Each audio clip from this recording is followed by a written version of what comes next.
गोरखपुर से आ रही है दिल दहला देने वाली खबर। बता दें कि एक युवक ने अपनी ही बहन की निर्मम तरीके से गला दबाकर हत्या करता है और हत्या करने के बाद उसके शव को घर पर गाड़ी पे रखता है। और बता दें कि उसके शव को गाड़ी पे बोरे में भरकर रखने के बाद गाड़ी से 80 किलोमीटर दूरी तक वो शव को लेकर घूमता रहा और शव को ठिकाने लगाने के लिए सही जगह की तलाश कर रहा था। बता दें कि गोरखपुर से 80 किलोमीटर दूर नेबुआ नौरंगिया में ले जाकर गन्ने के खेत में बहन के शव को ठिकाने लगा देता है और उसके बाद से अपनी बहन के गुम हो जाने का नौटंकी करना शुरू कर देता है। यह पूरा मामला गोरखपुर जनपद के गोरखनाथ थाने क्षेत्र का है। इस पूरे मामले को विस्तार से जानेंगे और समझेंगे कि आखिर एक हत्यारा भाई अपनी बहन की हत्या कैसे किया और किस तरीके से घटना को अंजाम दिया। इस पूरे घटना के बारे में जानेंगे और समझेंगे कि आखिर एक खौफनाक और दर्दनाक घटना को कैसे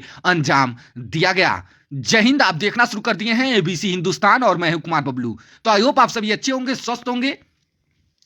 और आज की जो बड़ी और दर्दनाक खबर देने जा रहे हैं, दरअसल वह गोरखपुर जनपद का है। गोरखपुर जनपद के ही गोरखनाथ थाने क्षेत्र के एक भाई ने अपनी बहन का गला घोटकर हत्या कर दिया और उसके बाद उसके लाश के हाथ पैर तोड़कर उसे एक बोरी में भरकर बाइक के पीछे वाले हिस्से में सरसरी से उसे बांध देता है और फिर छठ की भीड़ के बीच वह बाइक पर बोरे को लादकर कुशीनगर के नेबुआ नौरंगिया में लाश को ठिकाने लगाने के लिए लेकर निकल देता है।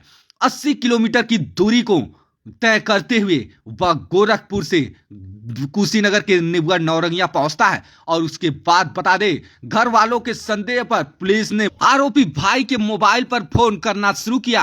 पहले उसका फोन स्विच ऑफ बताया, उसके बाद से उससे पुलिस की बात हुई। पुलिस ने जब उससे बहन के बारे में पूछा वह अनजान बन गया। गोरखनाथ पुलिस भी पहले दिन गुमशुदगी दर्ज कर युवती की तलाश शुरू कर दी थी। बता दें पुलिस को एक सीसीटीवी कैमरे की फुटेज मिली थी जिसमें सोमवार को छठ वाले दिन शाम के समय पर लापता युवती का भाई स्प्लेंडर के पीछे एक बोरी बंधी हुई थी जिसपे युवती का शव रख कर ले जाता नजर आ रहा है। बता दे पूछने पर युवक ने जवाब दिया कि वह घर से गेहूं लेकर जा रहा है। उसने यह भी कहा कि मैं थाने आकर सबूत और साक्ष्य दे दूंगा।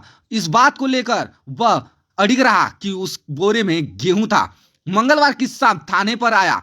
गोरखनाथ पुलिस ने उससे पूछताछ की। इसके बाद उसके नए गांव स्थित घर पर लेकर गई। घर जाने इस पर पता चला कि युवक ने झूठ बोला था। युवती की मां ने बताया घर में गेहूं रखा ही नहीं है तो वह गेहूं लेकर जा कहां रहा है। इसके बाद पुलिस ने भी थाने जाकर आरोपी भाई से कड़ाई से पूछताछ करना शुरू कर दिया। जब उसने स्वीकार करते हुए बोला मेरी खातिर पैसा नहीं थे, घर वाले बहन की शादी में पैसा लुटा रहे थे, पैसों की खातिर बहन का गला घोट दिया और उसके हाथ पैर तोड़कर उसके शव को बोरे में कसकर इसके बाद से कुशीनगर के नेबुआ नौरंगिया स्थित एक गन्ने के खेत में वह फेंक आया। इसके बाद पुलिस आरोपी भाई को लेकर कुशीनगर गई। इससे पहले नया गांव जाकर युवती के कपड़े लिए डॉग स्क्वाड की टीम के साथ गोरखनाथ पुलिस कुशीनगर निकल गई। वहीं बता दें कि वहां देर रात खेत में बोरे में रखी युवती की लाश सड़ चुकी थी। लाश इतनी पुरानी हो गई कि वह बोरे से बदबू आने शुरू हो गए थे। घटना के बाद घर वालों का रो रो करके बुरा हाल है। माता पिता बेटे की करतूत जानकर उनकी फांसी की मांग कर रहे हैं। वहीं अपनी बहू पर भी गंभीर आरोप लगाते हुए कहा है उसमें उसका भी हाथ है। दरअसल यह पूरा मामला गोरखनाथ थाने क्षेत्र के नए गांव का है जहां पे चिंकू निषाद के 2 बेटे और 2 बेटियां हैं। बड़ा बेटा रामाशीष जिसकी उम्र 32 साल है। छोटा बेटा गोलू लड़की भगाने के आरोप में जेल में बंद है। वहीं मिली जानकारी के अनुसार बता दें कि 2 लड़कियों में से एक लड़की की शादी हो चुकी है। वहीं छोटी बेटी नीलम जिसका उम्र 19 साल है उसकी शादी तय की गई थी जिससे रामाशीष नाराज चल रहा था। बड़े बेटे रामाशीष निषाद की 4 साल पहले शादी हुई थी। उसकी 2 साल की एक बेटी है। रामाशीष की पत्नी ज्यादातर अपने मायके कुशीनगर में रहती है। रामाशीष राजमिस्त्री का कार्य करता है। वह घर बनाता है। वह अपने घर को तो तोड़ ही दिया और दूसरे के घर को बनाता है, वह भी कभी ससुराल कभी नए गांव स्थित अपने घर पर रहता है। बता दे कि घर पर वह शादी के 1 साल बाद से ही माता पिता से अलग रहता है। उसने 6 कमरों के मकान में 2 कमरों में अपना ताला लगाया है, जहां अपनी पत्नी के साथ रहता है।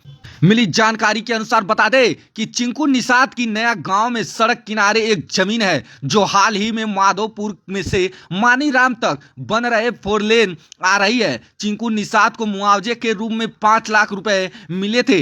इसके बाद से ही राम आशीष अपने हिस्से का 2 लाख रुपया मांग रहा था, जबकि चिंकू निषाद ने अपनी बेटी नीलम की शादी तय कर दी थी। शादी के लिए गहने भी खरीद रखे थे, जिस कारण से वह बेटे की बात नजरअंदाज कर रहा था। बेटी की शादी की तरफ वह पूरा ध्यान लगा दिया था। इस बात से नाराज रामाशीष नाराज चल रहा था। उसका बहन से भी कई बार झड़प हो चुका था, विवाद हो चुका था। अब बता दें कि छठ के दिन यह बड़ा घटना रामाशीष के द्वारा देखने को मिल रहा है। नए गांव में चिंकू निषाद का घर घनी आबादी के बीच में है। आसपास के सटे कई मकान हैं जहां लोग बाहर ही बैठे दिखाई देते हैं। आसपास के लोगों ने बताया कि चिंकू निषाद की पत्नी इसरावती देवी सोमवार को अपने मायके गुलरिया स्थित अशरफपुर छठ मनाने गई थी। वही दोपहर के समय चिंकू निषाद गांव के बाहर पशुओं को टहलाने के लिए निकले थे। इस दौरान घर पर उनका बड़ा बेटा रामाशीष आया।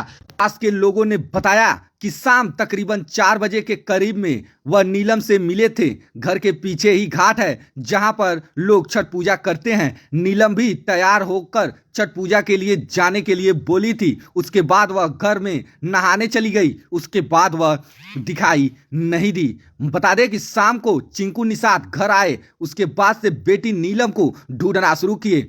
आसपास के लोगों से पूछताछ की तो पता चला कि नीलम छठ पूजा जाने की बात कहकर घर के अंदर गई थी। उसके बाद से वह दिखाई नहीं दी। इसके बाद चिंकू परेशान हो गए। बता दें कि नए गांव के ही एक व्यक्ति ने चिंकू निषाद को बताया कि तुम्हारा बड़ा बेटा रामाशीष सोमवार की शाम तकरीबन 5:30 बजे घर से बाइक ले जाते हुए दिखाई दिया। उन्होंने बताया कि उसकी बाइक के पीछे एक बोरा बंधा हुआ था। घर के अंदर से वह बाइक लेकर के निकला और गटर जैसे ही बाहर लेकर आया तो बाइक डगमगा गई और गिर गया। वहां पे मौजूद लोग बाइक संभालने का प्रयास किए, लेकिन उन्होंने तुरंत मना कर दिया कि नहीं, मैं उठा लूंगा। यह कहते हुए जल्दी से बाइक को उठाता है और लेकर के चल देता है। बता दें कि 80 किलोमीटर की दूरी तय करने के बाद वह 100 को गोरखपुर से कुशीनगर के पास नेबुआ नौरंगिया के एक गन्ने के खेत में ले जाकर 100 को छिपा देता है।